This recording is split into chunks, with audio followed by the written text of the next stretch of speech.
Common Sense chapter 1 verse 3. There is no elevator to success. You have to follow the steps. You might possess so many blessings. You still have to work to make progress.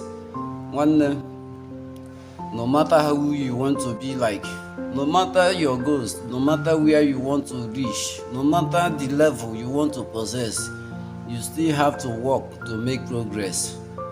O nwere ike onwe onye ọ na-adịghị ka gụbụrụ ya, o nwere ike onwe onye ọ na-adịghị ka ọnya bụrụ gị. Nwanne, you still have to work to make progress. There is no shortcut, there is no elevator to success. Ị nwere ike ị na-atrai ma ị na-atrai ka ọ na-adị ka gasị ya ndị mmadụ adịghị recognize gị. Ị nwere ike na-epost bụrụ a content creator. Nwanne, apụta di ya ama nwee any comment, ama nwee any share, ama nwee any reaction gosiri na mmadụ nabatara ife email. Nwanne, keep on pushing. Those people ahụ ọ na-adịghị ka gị bụrụ ha, those people ahụ ọ na-adịghị ka nya bụrụ ebe ahụ ka ị nọ. Nwere mgbe ha pass with those things, o nwere mgbe mmadụ ejighị their contact, o nwere mgbe mmadụ ada akpọ ha na phone, o nwere mgbe mmadụ ada ajụ ha how are you ma efọsikwu ya.